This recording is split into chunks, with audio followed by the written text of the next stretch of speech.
Hola nuevamente, ¿cómo están? Aquí una semana más en la hora liberal, junto a mi compañero siempre en el panel, Ignacio Briones. Segundo programa del año. Segundo programa del año, ciertamente, del 2024, y un invitado de lujo desde el Reino Unido, Inglaterra, Oxford, don Pablo Ortúzar. Pero ya en Chile, Pablo, ya ¿te quedaste o no? No, todavía no. Ya. Falta, pero vuelvo este año. Ya. Ahora, pero queda una vuelta más. ¿Cómo estás, Pablo? Muy bien, muy bien.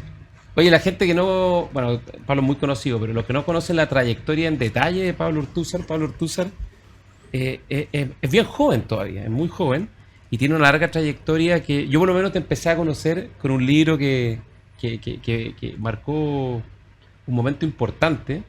Creo que fue el 2012, ¿no? Sí, con Urbina, con Francisco Urbina escribimos un libro como ya ni me acuerdo cómo se llama. Mira, yo te voy a decir cómo se llama, porque traje mi torpeo.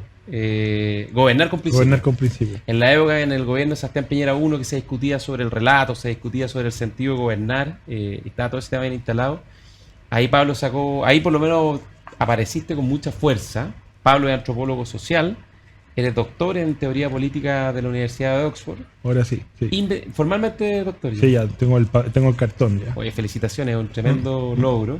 Investigador del Instituto de Estudios de la Sociedad y autor de numerosos libros. Columnista La Tercera. Columnista La Tercera, Sí. gran columnista, donde además transitan distintos saberes, ¿no?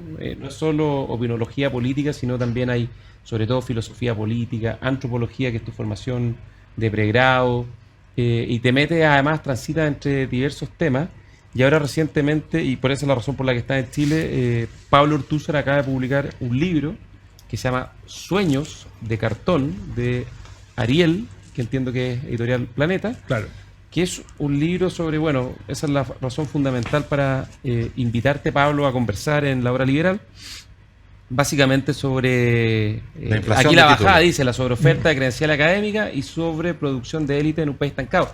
Pero sobre todo un tema que a mí por lo menos yo te leí el fin de semana en la prensa, en tu entrevista, que obviamente es un tema que causa polémica, ¿no? Y que va a ser materia de debate, que es el uso de la educación como una herramienta política, final. Claro, con fines políticos. Bueno, el libro yo trato de analizar, apegado a una metodología que es más bien materialista, cuál es, cómo y por qué ocurrió la inflación, la sobreoferta finalmente de títulos de certificados académicos en Chile. Entonces, explico el proceso del CAE, luego la gratuidad. Y ahí algo que a mí me interesa como a nivel de economía, que es si se puede hacer un paralelo entre los procesos inflacionarios que involucran, ¿cierto?, la sobreoferta o la sobreproducción de dinero por parte de la autoridad política y este proceso inflacionario. En el fondo, si es que es parecido, o sea, ok, le quitamos, ¿cierto?, a través del Banco Central Autónomo la impresora de billetes a los políticos, pero ¿qué pasa con la impresora de títulos universitarios? Si es que hay ahí algo que pueda ser explotado de manera análoga. Y por eso uso en el libro el ejemplo de los títulos nobiliarios, que las coronas en el siglo XVIII, las coronas europeas que están en crisis, revientan la máquina de títulos nobiliarios, le dan títulos a todo el mundo y finalmente termina hundiéndose el sistema nobiliario completo. Entonces, bueno... Pero eso es parte también de la reforma protestante, ¿no? La crítica de Lutero, digamos, al Vaticano, al Papa, producto de las dispensas que el Vaticano empezó básicamente a transar a cambio de generoso aporte económico. Es una historia vieja. Voy a meter la cola de la economía. También una inflación de absoluciones, claro, de salvación celestial. Hay una diferencia técnica que en la analogía, que la inflación es un aumento generalizado al nivel de precios. Todos los precios suben como la espuma. Y acá tu tesis en realidad no es que todos los títulos sean de cartón. De hecho, las universidades de élite, Católica, Chile, USACH, Concepción, siguen teniendo títulos que son muy valorados. El problema es que ha habido sí una inflación de cartones en otros ámbitos. Por eso introduzco el tema de la inflación de los títulos nobiliarios, porque los títulos nobiliarios en el fondo es distinto ser conde, duque, príncipe, y cuando se repartían, por ejemplo, el título de conde se analiza por completo, pero todavía ser, no sé, príncipe o qué sé yo, duque, conservaba cierta relevancia, pero igual se termina corrompiendo el sistema completo, digamos. La legitimidad del sistema nobiliario se corrompe a partir de eso. De la generalización, digamos, la expansión. Claro, porque le entregaban el título a todo el mundo, al final ya no significa Cuando todos nada. son nobles, nadie es noble. Claro. Oye, déjame hacerte una pregunta antes de entrar al fondo. ¿Cuándo te surge esta motivación? ¿O qué, si hay un hecho puntual, si hay alguna observación específica que te motiva, digamos, a escribir este libro? Porque es un tema que yo, cuando venía pensando un poco sobre el tema, es hasta cierto punto incluso contraintuitivo con las concepciones más básicas de nuestra democracia liberal, ¿no? Que básicamente está anclada en el mérito, y el mérito tiene que ver fundamentalmente con los logros, sobre todo en educación, ¿no? En la responsabilidad personal, el esfuerzo y la capacidad de capturar parte de los frutos, digamos, que produce el esfuerzo y el talento de las personas. Sí, por supuesto, pero en el fondo la pregunta ahí es... El problema con que lo que te están dando es un certificado de habilidades, digamos, y ese certificado tiene valor en la medida en que represente en alguna medida esas habilidades. Nosotros ya tenemos dos etapas de la educación que están reventadas, en términos de que el certificado que te entregan ya no representa nada, que es la educación la educación primaria y la secundaria. O sea, el 80% de las personas hoy día termina, según varias mediciones, y esto está estancado desde hace como 20 años, termina el ciclo básico y medio sin entender lo que lee y sin manejar aritmética básica, que son dos cosas que uno supondría que están certificadas por el título de cuarto medio o por incluso del de ciclo básico. Pero no es así. Entonces, son títulos que están banalizados, que ya no valen nada. Al punto que hoy día ya ni siquiera, o sea, el incentivo es que no rebote nadie, que no haya, digamos... que nadie repita de curso, etcétera, etcétera. Se ha vuelto un trámite. Y creo que ese mismo proceso se está expandiendo ahora a el pregrado universitario o a la educación superior en general. Entonces es un momento muy delicado, además que con costos enormes. Si piensa que, por ejemplo, el perdonazo del CAE, si lo hicieran de una sola vez, costaría $12.000 millones. Para tener una idea, la reconstrucción del terremoto del 2010 son $85.000 millones. Que habría que ajustarlos por la diferencia en el tiempo, lo que sea, pero no son cosas que estén muy distantes. Y obviamente la reconstrucción del terremoto implica inversión, crear empleo, etcétera, y estos son $120.000 millones al mar, digamos. Y el presupuesto anual de educación son como 15.000 millones, para tener una orden completo, y de educación escolar debe ser como 12.000. Oye, déjame hacerte... empecemos a desentrañar esto, porque tú le asignas gran responsabilidad. No tanto, además te escuché en otra radio, así que ya vengo bien brifiado, no tanto a la reforma de la educación superior que se hizo en Chile a mediados de los 80, que básicamente permitió expandir fuertemente la matrícula a partir de... La matrícula histórica en Chile fue siempre entre 100 y 150.000 estudiantes de educación superior, y hoy día es como 1.200.000. Y esto empieza a crecer fuertemente a fines de los 80 cuando entran las universidades privadas, pero tú le asignas fundamental responsabilidad desde un punto de vista con una mirada muy crítica, ¿no? Al CAE, que es por ahí por el año 2005 en el gobierno de Ricardo Lagos. Sí. Oye, pero antes de ese hito, porque yo quiero escudriñar un poquito en lo que tú dijiste, la ampliación de la oferta. Porque acá no hay que ver, digamos, el aumento de la oferta de educación superior como algo peyorativo. Yo creo que ha sido uno de los cambios bien importantes que Chile ha tenido. Evidentemente, cuando hay títulos que están depreciados, bueno, hay una expectativa que no se cumple y genera frustración, porque sacaste la mugre, estudiaste 4, 5, 6 años, pagaste caro y después tú esperas recibir tu recompensa y no la encuentras, ¿no? Ese es el problema fundamental. Pero en el principio, ampliar la oferta que antiguamente estaba reservada a una elite, realmente una elite, y acá a mí que me gusta la historia, puedo citar lo siguiente.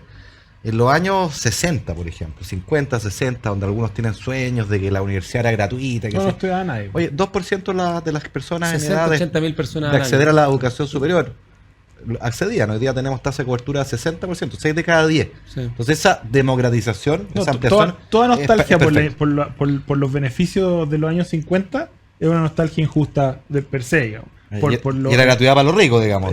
Sí, pues los liceos, lo mismo si uno tiene nostalgia por el sistema público de los años 50, por las pensiones de los años 50, o sea, toda la gente que recibía buenas pensiones, buena salud, etcétera, etcétera, del Estado, lo hacía a costa de un montón de personas que no recibían nada, digamos. Pero déjame hacerte una pregunta para profundizar con lo del CAE, porque yo estoy de acuerdo con Ignacio, la expansión de la oferta fue importante, de hecho lo muestran muchos estudios, que las cohortes de desigualdad cayeron fuertemente en las generaciones más jóvenes a medida que fue ampliándose el acceso a la educación superior. Pero entra el CAE, que es una idea que tenía sentido, ¿no? Es decir, ¿sabe qué más? Antes existía un mecanismo de crédito muy restringido a las universidades estatales y aquí se amplía el crédito básicamente a toda la educación superior.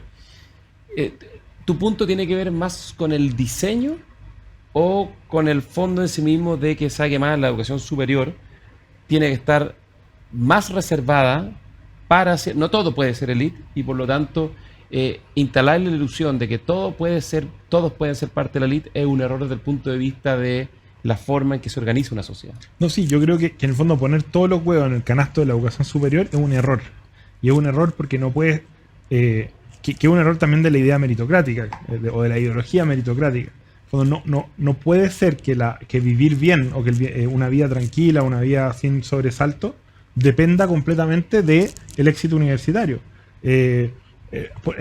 Lo discutíamos varias veces antes que en el fondo la clase media tiene que convertirse necesariamente en un lugar de llegada y no en un espacio medio inhóspito de tránsito. De tránsito, que uno va y viene. Claro. Y convertir la clase media en un lugar de llegada significa valorizar, tanto en términos de estatus como de ingreso, carreras que no son necesariamente universitarias. Entonces, el fanatismo por la universidad como única puerta de ascenso social y de movilidad social, que fue lo que se le ofreció a las clases medias en los años 90, yo creo que es un error. Y más todavía sabiendo que, habiendo dejado, digamos, en una situación deplorable la educación básica y media, porque en el fondo la falta de comprensión de lectura y de uso de aritmética básica lo que reflejan es un razonamiento que es poco abstracto. Eso es lo... Oye, yo quiero escudriñar ese paralelo, porque volviendo a la historia, cuando teníamos 2% de la población en edad de ir a la universidad que realmente iba, y adivinemos quiénes eran, aquellas personas que lograban terminar la media, que venían de los hogares más acomodados y recibían educación gratuita. Parte del problema fundamental de la política pública fue que puso las lucas en la educación superior, un tercio del presupuesto público de educación superior, en circunstancias que la etapa previa, que es tener una educación media completa, con alta cobertura, estaba vacía. Y yo siento que parte de lo que tú estás diciendo es, hoy día tenemos una educación media llena, ese vaso está lleno, hay una cobertura en Chile increíble, pero no completa, en cambio, la expectativa de calidad de la educación escolar. Pero y en consecuencia, si tú pones las fichas y todos los recursos públicos o privados en la educación superior, sin habiendo logrado los niveles de aprendizaje requeridos básicos en las etapas previas, estás de alguna manera cometiendo el mismo error. Sí, no? Estoy de acuerdo. Y eso iba, que en el fondo el requisito básico para estudiar carreras en educación superior, la mayoría de ellas, es cierta capacidad de razonamiento abstracto, que es justamente la que está registrado que no existe en niveles importantes de la población. Entonces, más súmale la gratuidad. Yo creo que la gratuidad es una política ya totalmente destructiva, corrosiva, si uno quiere. Porque lo que hace es que le dice a la universidad, mira, yo te voy a pagar poco por unidad de estudiantes. Entonces, si tú quieres sostenerte como modelo institucional, vaya a tener que tener la mayor cantidad de estudiantes posible por sala. Y bajar tu calidad. Y obviamente bajar tu calidad. Y además te voy a financiar 5 años por cada una de estas unidades. Entonces, el interés de la universidad va a ser un negocio de volumen y flujo. Que haya la mayor cantidad de estudiantes por sala y que cada uno avance ordenadamente estos 5 años y salga.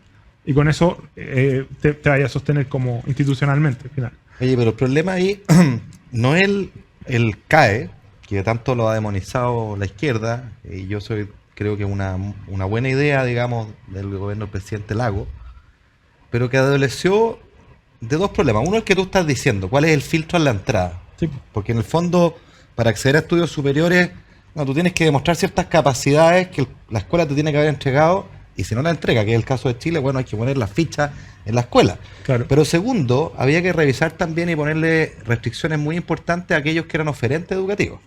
O sea, la acreditación de universidades es algo reciente, pero la verdad es que hubo una proliferación de universidades callampas, digámoslo con todas las de la ley, con todas las letras, que vendieron este sueño, esta bula papal, por así decirlo, sí. este título nobiliario que tú dices, y no estuvieron a la altura de la expectativa del alumno que ahí entró, que se endeudó, y luego no encontró los salarios, los premios, las recompensas que el título prometía. Eso genera mucha frustración y es parte del problema que tenemos hoy día.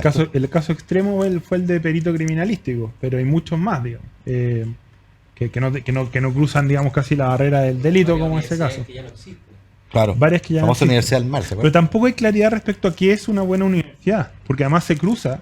Justamente esta es una realidad donde se cruza mucho la herencia del Chile estamental también, por la búsqueda de prestigio en los títulos. Porque, ¿cómo se puede decir? La expectativa o lo que se espera de retorno de ciertas carreras es mucho más el prestigio del título, pero no hay datos claros o hay demasiado respeto por ciertas profesiones, en desmedro de otras que están generando ingresos mejores incluso, pero que no se toman en cuenta. Oye, para tener una idea, es un dato recién salido del horno que estamos trabajando. Cuando uno piensa en las universidades más prestigiosas, la Católica, la Chile, la Universidad de Santiago, y piensa en sus carreras más selectivas, seamos en Derecho, en Ingeniería, Medicina, naturalmente. Todas esas carreras tienen puntajes de corte que son del top 5% de mayores puntajes. Claro. ¿Ya? 5% de mayores puntajes. Entonces la pregunta, y yo sé que esa es la ley de las universidades, ¿de acuerdo? Pero la pregunta es ¿cuánto margen hay para salir de ese 5? ¿Es 10, 15, 20, 25? Claro, ¿y qué tipo de universidades? Porque ahí vuelvo también a este punto. Por ejemplo, cuando se dice vamos a hacer mejor la educación universitaria, hubo un consenso de que las universidades, para ser buenas, tenían que tener, por ejemplo, investigación, cosa que es absolutamente cuestionable, porque puede haber excelentes universidades docentes sin necesidad de que tengan investigación. Pero claro, como que no se acepta la profesionalización de la universidad, y también no se acepta mucho esta relación de, oye, yo quiero saber más o menos, tener alguna expectativa, alguna claridad respecto a cuál va a ser el retorno de mi inversión. Como verlo en términos económicos, generalmente, especialmente la izquierda, es como, no, si la educación no es un negocio, no es una inversión, pero la conducta de las personas muestra lo contrario también. Entonces, hay una cierta opacidad deliberada en el mercado universitario, que yo creo que en una sociedad más democrática debería tender a disolverse. Oye, Pablo, nos tenemos que ir a una pausa. Antes quiero hacer una pregunta corta para retomarla de vuelta a la pausa. Sobre el CAE, el Crédito Canal del Estado. ¿Tú crees que es una mala idea per se o es una buena idea mal implementada? No, yo creo que era una mala idea. O sea, entiendo por qué se hizo, entiendo que los datos de la época llevaban a que pareciera una buena idea, pero que en sus consecuencias, especialmente políticas, terminó siendo sumamente dañina por los efectos, digamos, que terminó teniendo. Que no me parece que fueran claramente previsibles en el momento en que se tomó la decisión.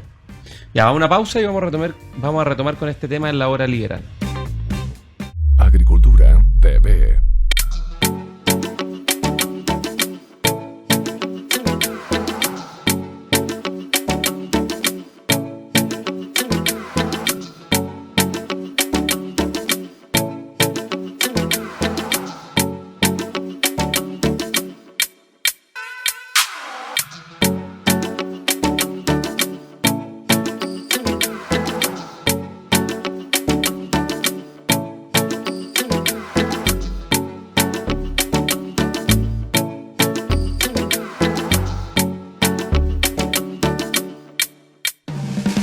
Estamos de regreso a la hora liberal junto a Ignacio Briones y Pablo Ortúzar, que Pablo además tiene, como lo comentamos, hartos libros. Tú has escrito, eso yo encuentro bien notable porque eres joven, todavía relativamente al menos, y hablábamos de Gobernar con Principio el 2012, hiciste un par de traducciones, La Gran Sociedad del 2014 de Jesse Norman, un gran libro que fue la base política e intelectual del primer ministro de David Cameron. Claro. El Federalista, que de hecho me tocó presentarlo. Sí.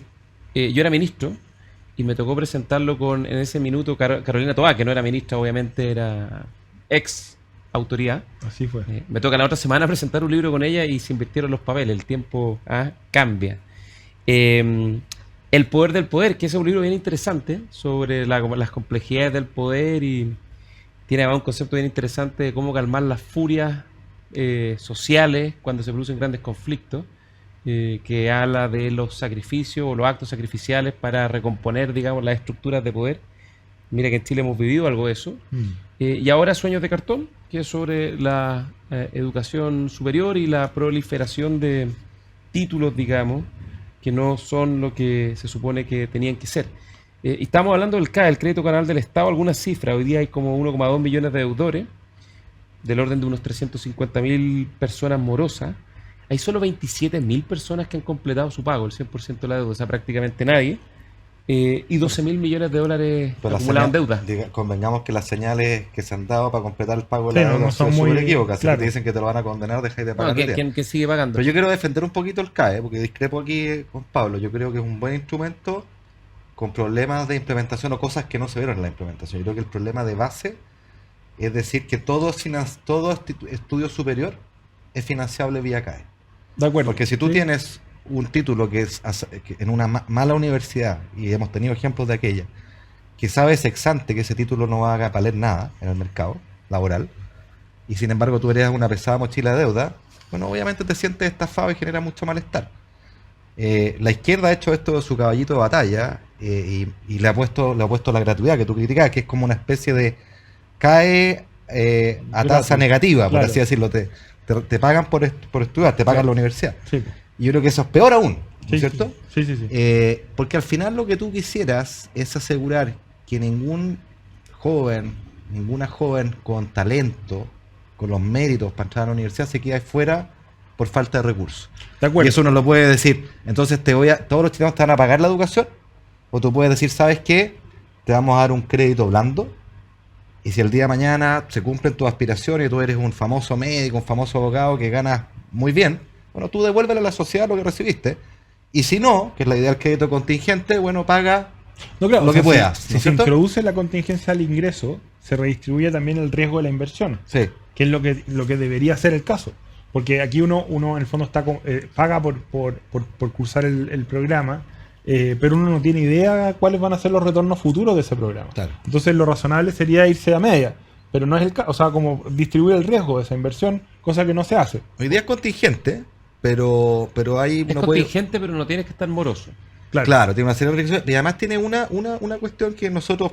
Hay un proyecto de ley del gobierno del presidente Piñera que duerme el sueño lo justo. Hubo dos. Uno de Harald Beyer, sí, el de el Harald 2012-2013, y después uno que presentó Gerardo Varela el 2018, que creaba un nuevo sistema solidario de financiamiento que excluía a los bancos, y que la senadora Yanna Proboste, presidenta de la Comisión de Educación del Senado, nunca, y era ministro de la SECRE, nunca puso en tabla, porque como tú dices, es un tema que a la izquierda no le interesa corregir. No, pero además hace una cosa que es de sentido común, digamos, porque hoy día el crédito contingente al ingreso, para que se entienda, dice, mire, usted recibe el crédito para financiar su universidad, usted sale a trabajar y va a enterar un 10% de su sueldo durante X años, Claro. ¿no es cierto?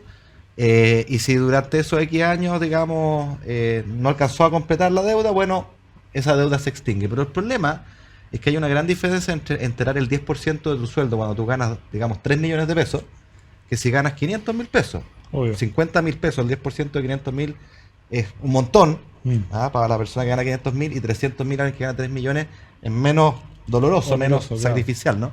Entonces la idea aquí era escalonar las tasas. Si usted gana menos de 500, olvídese, mientras gana menos de 500 pague 0, si gana entre 500 y 1,5 millones, usted me paga 5, y si gana arriba 1,5 millones me paga 10. Y lo otro que faltó fue que nunca se logró incorporar la condonación de la deuda después de 15 años pago, 10 años pago. Eso es clave. Eso Sí, es clave. sí, clave. Y además que, bueno, hay otro problema que se introduce ahí, que ya analizando las unidades domésticas de clase media, el rol que juega la deuda hoy día en las familias de clase media es muy importante. Sí, claro. Y el hecho de tener deuda universitaria te afecta tu posición como sujeto de crédito para otros créditos. Claro. Entonces, eso es problemático porque si es que efectivamente no te pegáis a partir del título un salto importante, lo que va a pasar es que vas a depender fuertemente de acceder a otros créditos y vaya a tener problemas para acceder a ellos porque ya partes con una mochila muy pesada. Claro. Ese es que es lo mismo que pasa en Estados Unidos con los Oye, créditos. pero si uno lo universitarios. aterriza en simple, si tú vienes de una familia de muy bajos recursos y entraste a estudiar ingeniería en la Universidad de Chile, en la Universidad Católica,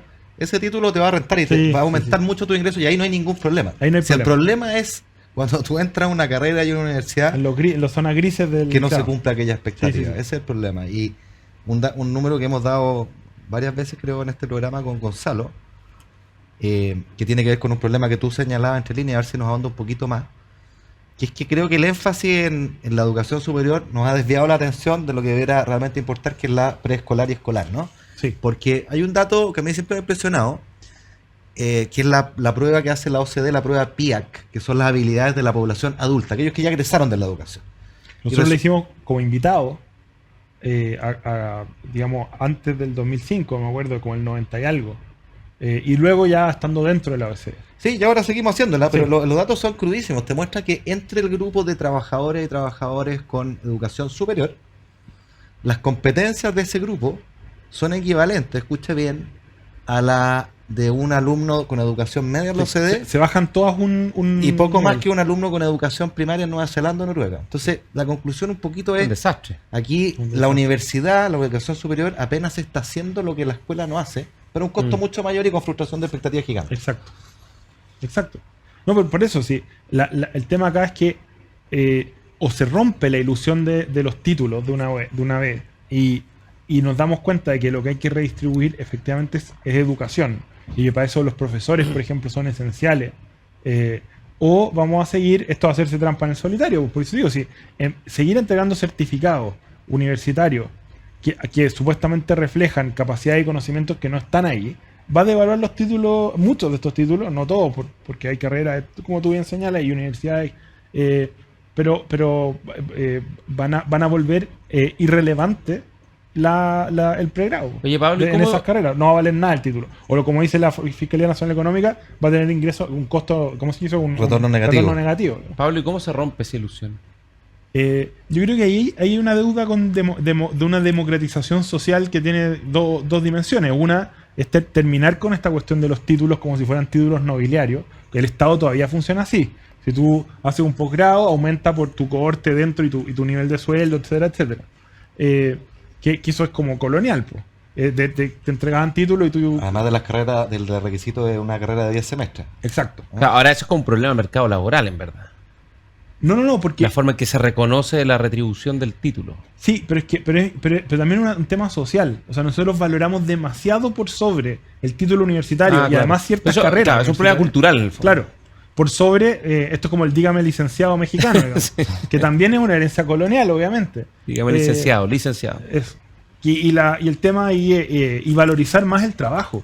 El trabajo, Sí. otras formas de trabajo, los oficios, etcétera, etcétera. Como decía, valorizarlo socialmente, pero también monetariamente.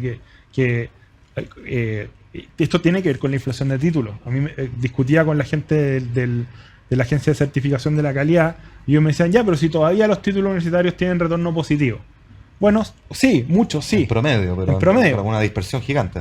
Y cada vez menos. Y cada vez menos. Pero no solo eso, sino que en el fondo hoy día, porque ellos te dicen, ya, pero igual todavía estáis mejor si estudiáis en la universidad que si no. Pero eso es producto de la propia inflación. Porque hoy día hay muchos oficios, muchas funciones para las que nunca se exigió título universitario, que empiezan a ser copadas por personas con título universitario, como digamos, porque no tienen dónde mejor instalarse. Y eso es un problema, porque, claro, si tú me decís, hoy día si no tienes un título universitario y quieres ser cajero de banco, vaya a ser desplazado por personas con título universitario. Pero no deberían estar personas con título universitario postulando, digamos, a ser cajero de banco, en teoría. Obvio. Oye, ¿y no habrá también para romper esa ilusión del cartón, del título universitario, que girar drásticamente una vez más la cabeza hacia la sala de clase de la educación escolar? Pero yo siento que el gran problema es que hoy día la educación superior tiene una cuestión, más allá de las 3, 4 mejores universidades de Chile, bien remedial, ¿no? Que Sí, corrige súper las deficiencias de propedéutica. base, Sí. claro. Y eso tiene que ver con que el proceso educativo en la básica y en la media no está cumpliendo su propósito. O sea, la educación media está convertida en un propedéutico de la básica, Claro. y malo, que no logra esa función, y después ahora se va a mover eso a esa función en la educación superior. Oye, y hoy día si tú sacas la cuenta, los contenidos son muy discutibles de la forma... los contenidos se han debilitado mucho a nivel escolar. En segundo lugar, el respeto en la sala de clase del profesor brilla por su ausencia. El Hoy día- punto del libro de Daniel Mansuy. y Sí. es dramático lo que está pasando en materia de proceso de formación y el respeto al profesor en la sala de clase, e incluso las posibilidades de impartir disciplina. Hoy día la repitencia y la expulsión de los colegios es Imposible, prácticamente ¿no? imposible. Nosotros cuando chicos, es cierto, no todo tiene que ser garrote, pero la existencia de algún garrote, o sea, si tú cumples tus deberes, tiene una retribución, si no los cumples, tiene que haber algún tipo porque de en el fondo hay- fórmula de corrección. Tiene que haber límites también. Exacto. Porque ya no es como haciendo qué cosa estoy dentro de... Por eso yo digo que el tema de los certificados ya no certifica nada, porque se supone que el certificado lo que dice es, este alumno reúne las condiciones de conocimiento y de habilidades que le permiten pasar de nivel, digamos.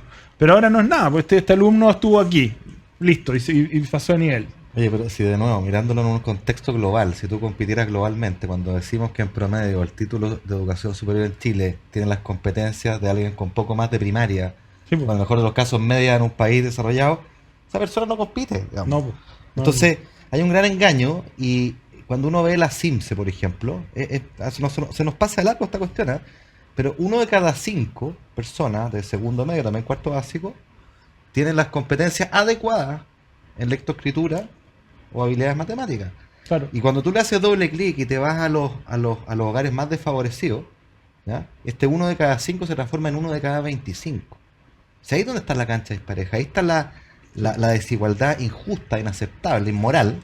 Y yo siento que hemos concentrado el debate, quienes nos gobiernan mediante los últimos 10 años, en la educación superior. Estamos invirtiendo las prioridades. Pero ya, y ahí nos vamos a otro punto que yo cubro en el libro hacia el final, que es el que le sacaron más filo en la entrevista en la tercera, que es que, ¿por qué?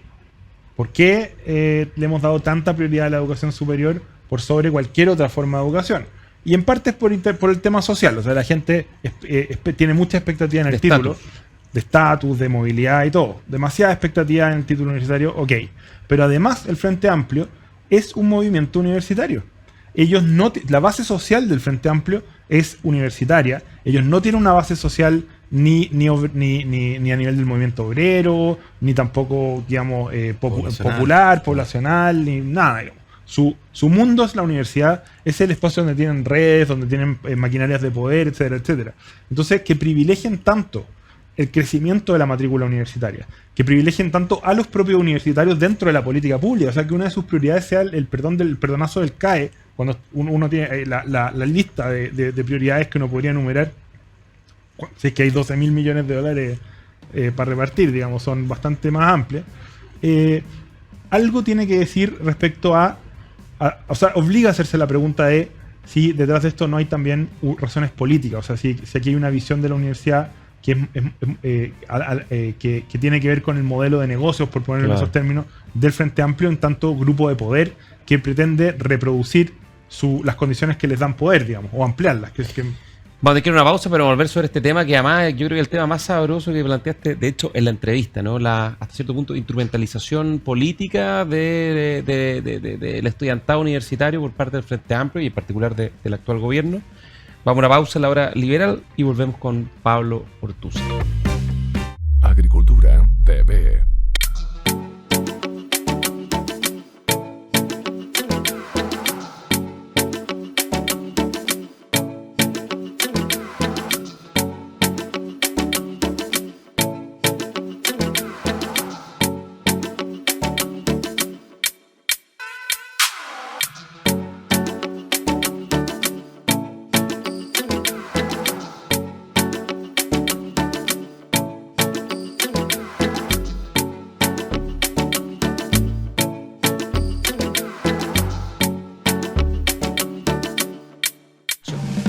Estamos de regreso a la hora liberal con Ignacio Briones, Pablo Ortúzar, hablando de su libro Sueños de Cartón, recientemente publicado por Editorial Ariel, sobre la educación universitaria, la inflación de título, la desvalorización del título universitario como concepto general, y también algo que tú planteaste en una entrevista a La Tercera, Pablo, que es una crítica muy fuerte a la nueva izquierda particularmente, ¿no? A la izquierda del Frente Amplio o de las juventudes comunistas, que surge fundamentalmente en las protestas y movilizaciones del 2011-2012. Yo creo que además en ese momento ellos descubrieron la potencia de la movilización callejera como instrumento de cambio radical y que después, bueno, en los últimos años eso se ha intensificado muchísimo, ¿no? Lo llevó de hecho hasta La Moneda. Y básicamente tú planteas una serie de ideas que te las quisiera reseñar y después para que tú te puedas explayar sobre eso, ¿no? Hablas de que la izquierda tiene un conflicto estructural profundo con el mérito, con el concepto del mérito. Planteas que al Frente Amplio no le interesa en verdad la educación, de hecho, comillas, te cito, lo señalas como un movimiento gremial universitario, una especie de sindicato del mundo universitario. Y además una frase que la encontré muy interesante, donde dices que el gobierno del Frente Amplio, y saca incluso exprofeso al socialismo democrático, el gobierno sigue siendo el gobierno del Frente Amplio pese a las Carolina Tobar, a los Marcel, a los Van Claveren, a los Elizalde, el gobierno del Frente Amplio es el gobierno de los universitarios enojados. Sí, yo eso lo... O sea, pero la hipótesis a nivel en el libro es un poco más matizada, que el punto es que yo tengo la impresión de que el Frente Amplio, siendo su base universitaria y teniendo ellos máquina a nivel de universidad y en ningún otro lado, digamos, la masificación de la universidad, a pesar de estos costos sociales enormes y económicos, por supuesto, es algo que puede verse como conveniente políticamente para ellos en términos de su, como decía, modelo de negocios políticos. Porque ahí es donde, mientras más gente hay en la universidad, más posibilidades de reclutamiento, clientelización, etcétera, etcétera, van a tener, digamos. Y eso es así. Ahora, ¿es el razonamiento que los guía? Porque también hay contradicciones que a mí me cuesta explicar. Yo no entiendo por qué, al mismo tiempo, los mismos subsecretarios y el mismo ministro que te dicen que hay que condonar el CAE, porque los deudores del CAE tienen ingresos que no permiten, digamos, pagar la deuda y por lo tanto hay que condonarlo, celebran que se están llenando las carreras gracias a la nueva prueba de selección, a la PAES, digamos, que te permite postular a 20 opciones, o sea que prácticamente se asegura de que entres en algún lado. Y ellos celebran que la matrícula crece y crece y crece, gracias a la gratuidad, etcétera, etcétera, y además prometen ampliar la gratuidad todo lo posible. Entonces, ¿por qué? ¿Por qué este gobierno le da tanta prioridad a los intereses de los universitarios? ¿Y por qué les parece tan conveniente y necesario que todo el mundo pase por la universidad, a pesar de tener los datos a la vista, digamos, de que esto no está redundando cada vez en menos beneficios para las personas que llegan a ese espacio?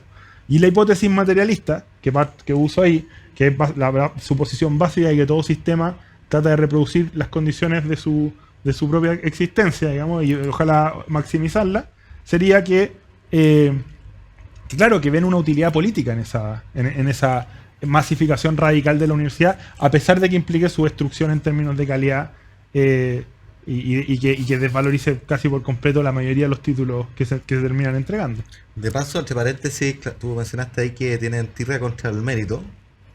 Esta desvalorización de títulos es una forma de, nominalmente al menos, no en el fondo, claro, destruir la idea de mérito, porque efectivamente cuando tú tienes una masa amplia de personas que acceden al sueño de la educación superior, y se sacan la mugre y pagaron y después quedan endeudados con una mochila, dicen aquí el sistema no reconoce el mérito. Exacto. En circunstancias el problema es mucho anterior. El problema es que no estamos empujando el mérito en la escuela, no estamos igualando en la cancha en la escuela, dramático aquello, y seguimos con las prioridades invertidas acá arriba, siempre tirar la carreta delante de los bueyes. Exactamente a eso yo me refería cuando decía que lucraban con la desilusión. Porque al final el estudiante que termina dice, oye, ¿sabéis qué? El sistema está arreglado porque yo ahora soy abogado, pero manejo un Uber, porque en el fondo aquí hay bueno y malo. Esto está arreglado para que siempre ganen los mismos, ¿no? Pero después voy y te condono la deuda, además. O sea, te puedo ofrecer que te condono la deuda, que es como un cohecho legalizado, de hecho. Pero que no lo hacen todavía, ni siquiera te dicen qué sistema van a utilizar, ni nada. Además no hay cómo hacerlo, no hay cómo financiarlo. Cada vez que se aproxima una coyuntura electoral, aparece este tema. Alguien dice, esto es una promesa de campaña, se va a cumplir, la estamos estudiando, y después desaparece el tema de nuevo, o aparece Marcial y dice no hay plata. Como es bien un circo. ¿Cómo te explicas tú? Es una contradicción muy profunda, porque ellos surgieron enarbolando las banderas de la educación y al final la agenda, las propuestas en general más relevantes del movimiento estudiantil que llegó a la moneda y que gobierna hoy día, han causado un daño feroz a la educación en general. Mira tú la reforma educacional del segundo gobierno de la presidenta Bachelet, fue destructivo con la educación pública. En la última vez, ninguno de los 100 mejores colegios, salvo el Liceo Augusto Balmar, era un colegio público. Que trataron de desarmar por completo. Y que están hoy día, la alcaldesa Ñuñoa está tratando de echárselo, digamos. El Instituto Nacional, el Carmela Carvajal, el Liceo 7, el IMBA, todos los colegios públicos hoy día no están. No. Bueno, por eso. Y ahí hay dos... Es que por eso, lo que se ve en la educación, cuando dicen nos interesa la educación, ¿en qué sentido les interesa? ¿Políticamente o en verdad les interesa la educación en un sentido sustantivo? Yo creo que es políticamente lo que ellos ven como valioso en la educación, como un instrumento para acaparar y conservar y aumentar, digamos, el poder. Esa es como la hipótesis que yo manejo en el libro y que a mí me gustaría que que estas personas más o menos se hicieran cargo de eso, digamos, que respondieran, si es que no es esto, ¿qué? Porque en verdad la conducta es extraña y contradictoria. Oye, Pablo, y en un plano más general, ¿cómo has visto tú al gobierno de Gabriel Boric, sobre todo? ¿Puedo meter una última patita sobre esto? Antes de entrar al plano general. No, es que a mí me gusta la palabra el sueño de cartón, porque está la noción de expectativa y de expectativa frustrada detrás, que genera mucho malestar. Entonces hay que tener además ojo con esto, porque genera desafección, genera problemas, genera malestar en aquellos que sucumbieron al sueño. Y me alucina, digamos, que no vayamos a la raíz del problema. O sea, la raíz del problema es que tenemos una desigualdad feroz en la escuela. Sí, pues. ¿Ya? Yo he hablado de las universidades más selectivas, la Católica, la Chile, la USACH, que están en el 5% mejores puntajes de la PAE. Preguntémonos, ¿quiénes acceden a ese 5%? Que yo tengo los datos. El 60% de quienes están en el 5 mejores puntajes viene del sector particular pagado, pese a representar algo así como el 10% de quienes dan la PAE. Y tan solo el 11% viene del sector público, pese a representar aproximadamente un tercio de quienes dan la PAE. Claro. Y al revés, cuando uno se pregunta quiénes están en el 5% más malo, de más malos puntajes, resulta que el particular pagado prácticamente no existe, menos del 2%, está ahí. Y en cambio, el sector estatal, SLEP y municipal es prácticamente la mitad. Entonces, si esos números no hablan, yo no sé qué hablan. O sea, ahí está la madre del problema. En los 100 mejores colegios de la BAES había un municipal y creo que 1 o 2 particulares subvencionados. El resto eran todos colegios de elite particulares pagados. Ahora, ¿por qué les cuesta tanto? Y aquí entra Nicolás Aguirre y otros personajes. Los patines. Reconocer que estaban equivocados. El efecto Pares nunca existió. Las razones que dieron para las reformas que destruyeron los mecanismos de selección para justificar el fin de la selección eran falsos o equivocados. Y hoy día estamos viendo las consecuencias de eso, y sin embargo ninguno de ellos asume responsabilidad alguna en lo que hicieron.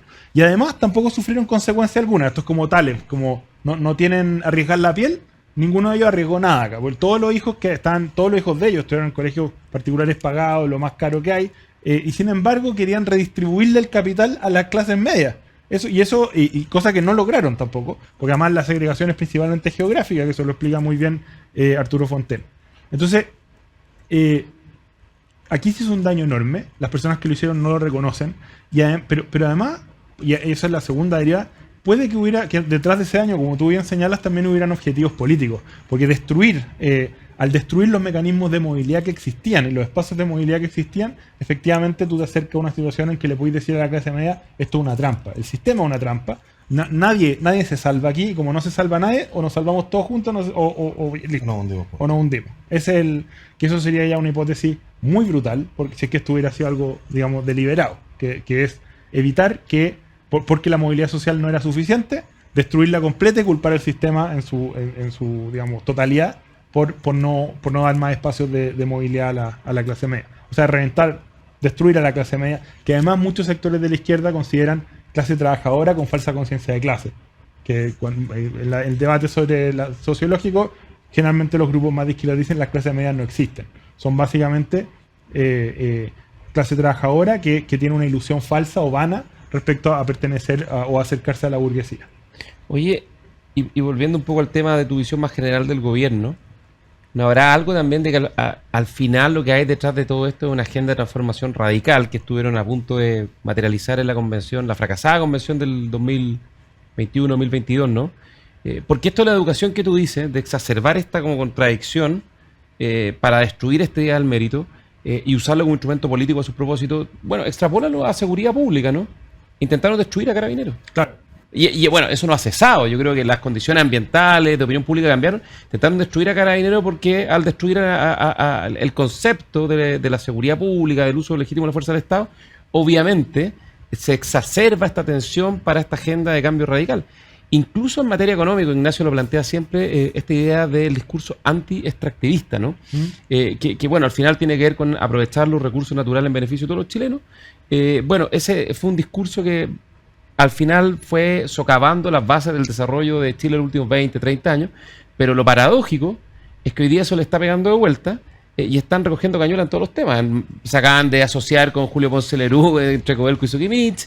En materia de seguridad pública, hoy día el respaldo a Carabineros es total y se tienen que tragar sus palabras. O sea, ellos están tratando de defender al general director de Carabineros de las acusaciones que ellos mismos hicieron hace 2 años.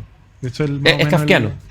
Entonces, no sé si tú tienes alguna explicación para este comportamiento tan kafkiano, ¿no? O tan cínico. No sé. A mí me cuesta... ¿Cuál es tu interpretación?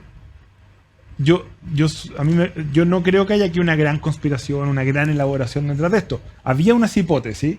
Una es la de Carlos Ruiz Encina, que es muy importante. Él venía del MIR y en algún punto, cuando el MIR se disuelve o se fragmenta a comienzos de los 90, algunos se quedan en la población, pensando en el poblador como el sujeto revolucionario. Y Carlos Ruiz y otra gente se va en la zurda y dice: vamos a la universidad. Apuestan por distintas cosas, pero la universidad como su principal foco de organización de una nueva vanguardia, de un nuevo movimiento social. Y les va bien, pues la universidad efectivamente tira para arriba, el sujeto popular nada. Y luego viene Fernando Atria en el ciclo de las movilizaciones, que les entrega argumentos de justicia para justificar que darle prioridad a la universidad, a pesar de ser regresivo y abiertamente injusto si se ponen digamos, en un plano general, pero para darle prioridad táctica a la universidad como forma de recuperar la justicia social, el régimen de lo público, todo el cuento. Y eso se sube a ese carro un montón de gente y terminamos en lo que tenemos ahora. Ahora, hay un plan de destrucción de la institucionalidad, o sea, hay una visión revolucionaria por la cual deliberadamente buscan destruir la institucionalidad chilena para establecerse ellos como una élite del poder. Yo creo que en algunos segmentos del Frente Amplio eso puede ser así. Pero en la mayoría de los casos lo que veo es improvisación y un fuerte deseo de poder, pero sin mucha... O sea, más tontería y responsabilidad que otra cosa. Es más naif que intelectual, digamos. Claro, como un deseo de poder y de figuración y de o sea, una adolescencia rabiosa en términos políticos. Pero no adolescencia, porque esto es una lucha de élite. En el fondo aquí hay un deseo de estar en posiciones de poder, de acaparar plata, prestigio, etcétera.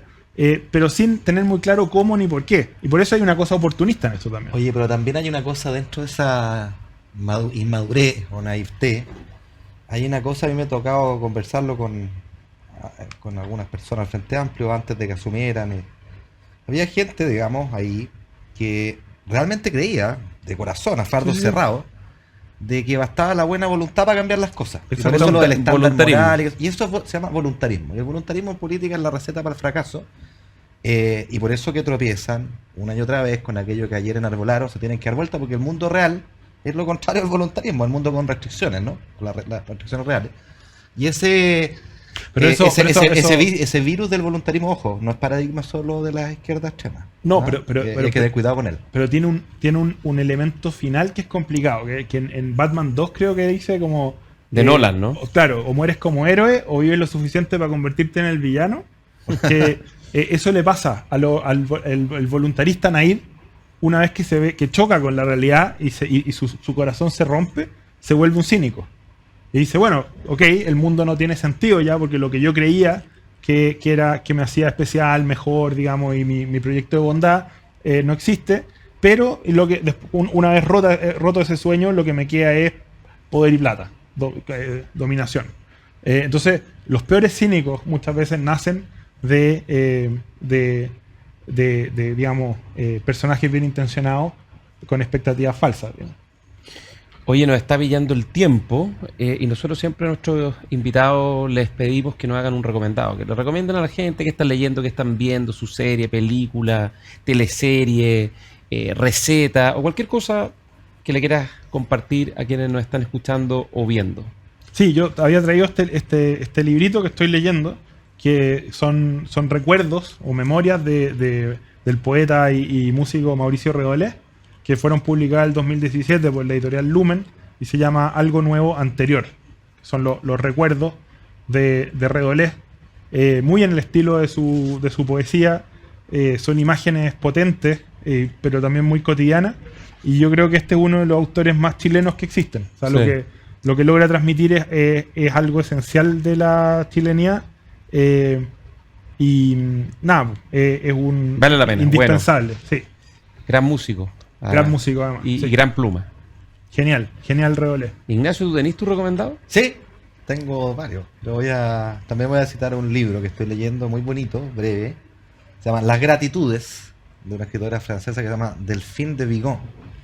Es un libro corto que no voy a hacer spoilers, pero tiene que ver con la vejez. Una señora en un asilo de ancianos, dos personas que la asisten, y van viendo su deterioro, pero también generando una amistad y un cariño entrañable. Es muy fino el libro, muy bonito, también optimista. Pese a Las crudeza. gratitudes. Las gratitudes.